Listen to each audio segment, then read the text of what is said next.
अशी आमच्या देहाला संस्कार का म्हणून माझ्या कर्तव्याच्या दिशेला मला जायचं आहे. असं कोणतं कर्तव्य तू तुझ्या जीवनाला लावलं आहेस? हे का या भूतलाच्या भक्तगणाला वाटतंय त्या भक्तगणाची प्रत्येकाची मी भक्ती बंद करण्याचं कार्य हाती घेतलंय. म्हणजे मृत्यू लोकांचे जे भक्त आहेत ते भक्ती बंद करावी हे म्हणावणे इच्छा बाळगून या ठिकाणी तुझ्या आत्मजाला मला सांगितलं स्वस्त. मग मला सांग पातावर तू संस्कार आहे आणि मृत्यू लोकांच्या ठिकाणी तुला अधिकार कोणी दिला भक्ती बंद करण्याचा? ज्या भूतलावर मी आलोय तो देव आणि दानवांचा संघर्ष झालोय आणि या संघर्षात आम्हाला अपयश प्राप्त होतोय. ते कुणामुळं मरत माधवामुळं आणि म्हणूनच एकदा का भक्ती बंद झाली की आमचा धन्यवाद देतोय. धन्यवाद देतोय एका कारणासाठी ज्या क्षत्रिय कुलात तुला जन्म झाला शास्त्रवंत कुला साय आणि त्या 6 कुलापैकी पवित्र घड्यात तुझा जन्म झाला. मी या भूतलावर आलोय. प्रथमच तुझी आणि माझी गतिका घडली गेली. निर्भीडपणे कोणताही विचार न करता जीविताचा विचार न करता ज्या बापाच्या हेंडगर्भात तुझा जन्म झाला हो तुझी ती मातृपितृ देवता ज्या बापाने हे नवरत्न या भूत निर्माण केलं आणि जेणेकरून निर्णय छातीनं निर्भीडपणे ठाऊकपणे माझा कबूलपती म्हणून मारायला म्हणून मी तुला धन्यवाद देतोय. हा तुमच्या मनाचा मोठेपणा झाला पण एक लक्षात ठेवा वैरत्व आहे तर तुमचं देवतांचे आणि मानवांचे वैरत्व नाही. आणि हा इतका अविचार करू नका. जो अविचार तुम्ही चालवला तो इथं थांबवा आणि तुमचं आमचं वैरत्व मला निर्माण करायचं नाही आणि ते वैरत्व निर्माण होणे म्हणून तुमच्या संस्थाने चला. या भूतलावर मी आलोय संकटाची पर्वा न करता मला पूर्णपणे ज्ञान आहे. या भूतलाची संकटा माझ्या नेत्रासमोर मिळवते केवळ त्या संकटाला सुसज्ज होऊन संकटावर मात करून मी माझा मार्ग सुधाकर करणार आहे. आणि तो मार्ग तू ओढवणार आहे तो कदाचित तुला पूर्ण होणार नाही. तरी वृद्ध लोकांच्या ठिकाणी जो राजकर्ता आहे तो राजकर्ता जो अविचाराने वावरतो त्याला अविचाराला जीवनात केव्हा त्याला धारा देत नाही. आणि म्हणूनच सांगतोय तुम्हाला जर तुम्हाला जीवन जगायचं असेल अनामर्माने करा नम्रेक्षा तुमच्या जीवनाचं सेवन मी तुला सुसंधी देतोय. थोर तुझा भाग्य समोर सवा तुझी आणि माझी गतिका घडली गेली.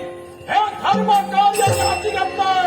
या धर्म कार्य तुमच्यासारख्या शक्तीयांचा मला सहवास लाभावा आणि सहवास लाभून तुमच्या जीविताचं तुम्ही सोना करून घ्या. मग मला सांगा तुम्ही धर्मकार्य तुम्ही आरंभिला धर्मकार्यात प्रत्येकाने एकमेकाला सहाय्य करायचं असतं नाही पण त्याचं धर्मकार्य तुमच्या आरंभला मग धर्मकार्यात भक्ती बंद का हो? कोणतं भक्ती बंद होत नाही तो आमचा धर्म कार्य परिपूर्ण होत नाही. मग हे धर्मकार्य कशावरनं जर भक्ती बंद असेल त्याला धर्मकार्य म्हणत नाही. धर्मकार्यात देवतांची भक्ती केली जाते देवतांना पूजलं जातं. तुम्ही जर इकडे म्हणत असेल धर्मकार्य असेल तर अधर्म तुम्ही केलात अधर्माच्या मार्गाने तुम्ही पावलं टाकलात म्हणून तुम्हाला जीवनात संधी येत आहे.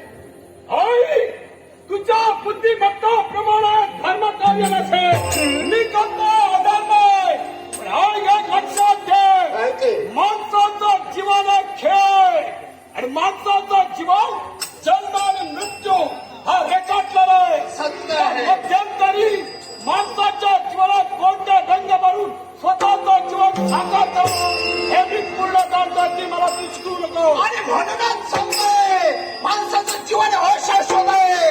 जो जन्माला आलाय तो एक ना एक दिवस मरणार आहे आणि लाखांचं रक्षण करत असताना का मला मृत्यू आला असेल एक स्वर्गाची पायरीकडे पण तुमच्या समोर वाटणार मात्र मुळीच नाही.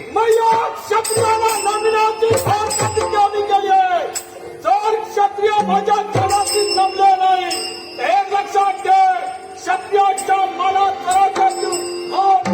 लाल करून सोडे. हे काय तुझी भ्रामक कल्पना आहे. भ्रामक कल्पनेच्या भरात उड्या मारणारी तुमची कल्पना होतात. तुम्हाला वाटवलं ते मृत्यूचे डोळे. जर का तुम्हाला मृत्यूचे डोळे पूर्ण करायचं असेल तर माझा देखील लावला होतोय. आतापर्यंत तुम्हाला समजावण्याचा प्रयत्न केला. हटकाने हटवण्यात येतं. सामान्यांना ऐकत नसतं. असत्याचं बरोबर पावलं टाकलं. सत्याच्यावर सत्यावर नाही धर्म.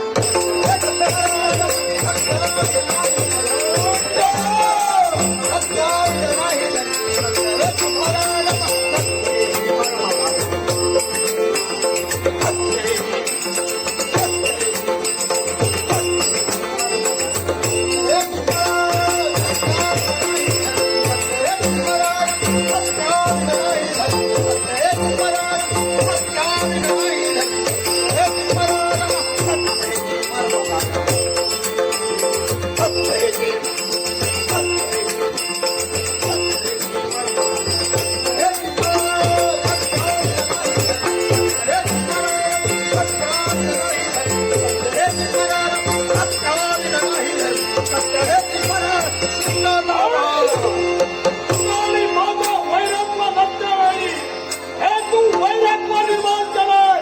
आणि याचा परिणाम काय होतोय हे प्रत्येक परिणामाचे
कित्येकांच्या मानामी कराचा चिरतोय.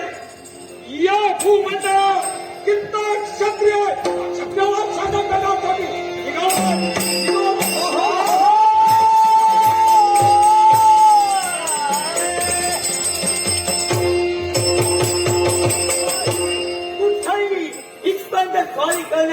तयारी आहे